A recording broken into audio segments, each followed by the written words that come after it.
आज हम hero MotoCorp के Q4 FY25 और भविष्य की दिशा पर चर्चा करेंगे। इस रिपोर्ट में उनकी मजबूत वित्तीय प्रदर्शन और ईवी के लिए उठाए गए कदमों पर बात करेंगे। बिल्कुल। हीरो की Q4 में 9,929 करोड़ रुपए की आय रही, जो पिछले साल के मुकाबले 4% ज्यादा है। EBITDA भी एतन ने 416 करोड़ रुपए तक पहुंची है। क्या लगता है ये सुधार कैसे हो पाया? हाँ, ये निश्चित रूप से प्रभावशाली है, खासकर उनकी ICE internal combustion engine kites की बिजनेस में 16.3 की मार्जिन वृद्धि हुई है, जो लागत में बचत और मिक्स सुधार के कारण संभव हुआ। लेकिन ईवी में उनका RS 143 करोड़ का नुकसान काफी बड़ा है। ईवी के लिए हीरो का रास्ता तो काफी लंबा है, मगर जो 2 अफोर्डेबल ईवी लॉन्च हो रहे हैं जुलाई 2025 में, उससे उम्मीदें हैं। क्या लगता है ये रणनीति उनके लिए फायदेमंद हो सकती है? बिल्कुल, अगर हीरो इस ईवी के सेगमेंट में पकड़ बना लेता है तो आगे चलकर ये काफी बढ़ा सकता है। उनकी टारगेट 25,000-30,000 यूनिट्स प्रति महीने का है, और अगर वो इसे हासिल कर लेते हैं तो ईवी में भी उनका भविष्य उज्जवल हो सकता है।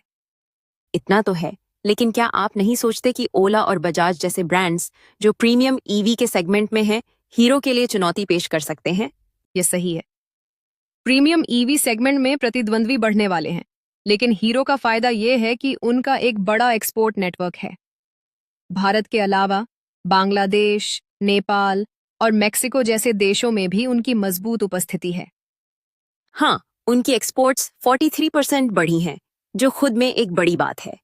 हीरो को ग्लोबल मार्केट में अपनी जगह और मजबूत करनी होगी, और साथ ही मुझे लगता है कि ग्रामीण क्षेत्र में भी बदलाव आ रहा है, जो हीरो के लिए फायदेमंद हो सकता है। सही कहा आपने। ग्रामीण मांग अब फिर से बढ़ रही है, और इससे उनकी एंट्री सेगमेंट की बिक्री को बढ़ावा मिल सकता है। जैसे Q4 में 11% की वृद्धि हुई थी, जो कि पहले कोविड से पहले के स्तर के करीब है। बिल्कुल। अब बात करते हैं हीरो के भविष्य की दिशा की। Q4 में तो हालात ठीक रहे, लेकिन ईवी और प्रतिस्पर्धा के दबाव के बावजूद क्या हीरो का मूल्यांकन सही है? सुझाव तो यही है कि अब एक होल्ड करना चाहिए। ईवी के प्रक्षिप्त विकास और ग्रामीण मांग में बढ़ोतरी के कारण हीरो के पास अच्छा अपसाइड हो सकता है, लेकिन शॉर्ट टर्म में ईवी में ज्यादा नुकसान हो सकता है।